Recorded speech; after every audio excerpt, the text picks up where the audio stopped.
এটা তো প্রত্যেকের জন্য বিপজ্জনক, শুধু আমার জন্য হবে কোনো? আমার নাগরিক তো এদের সবাই তো শ্বাস নিতে হয়।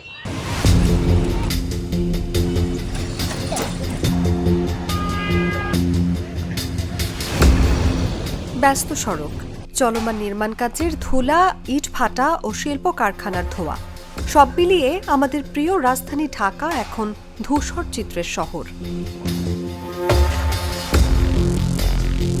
বায়ুমণ্ডলীয় দূষণ অধ্যয়ন কেন্দ্র ক্যাপসের সাম্প্রতিক গবেষণায় দেখা গেছে 2014 থেকে 2026 সালের জানুয়ারি মাসে মোট 340 দিনের মধ্যে একদিনও ঢাকার বায়ুমান ভালো পর্যায়ে ছিল না।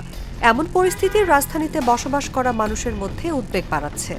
ঢাকা শহর তো জনবহুল এলাকা, এখানে লোকের সমাগম বেশি, এখানে আসলে ফ্যাক্টরি মিল ফ্যাক্টরি বেশি আছে, কলকারখানা আছে।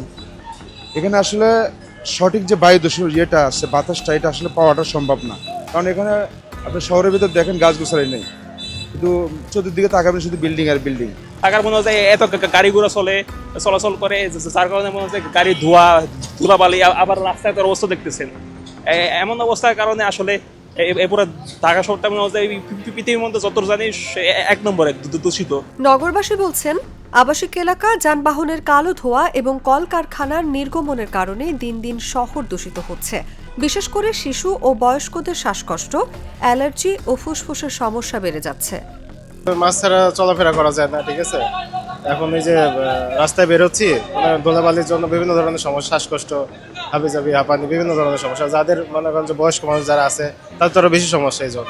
এই যে ধুলাবালির জন্য, এর জন্য অনেক ধরনের রোগ হইতেছে, ঠান্ডা, কাশি, জ্বর, অ্যালার্জি, এগুলোর সমস্যা হইতেছে।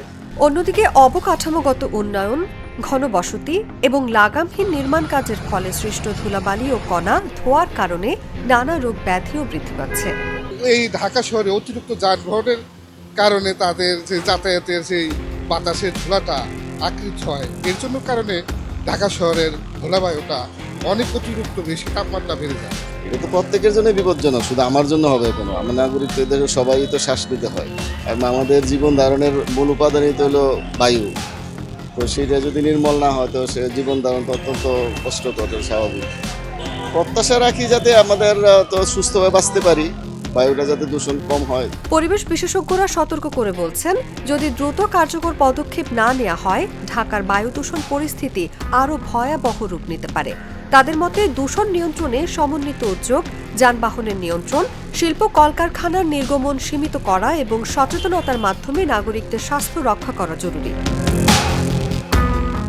নিউজ ডেস্ক, জাগো নিউজ।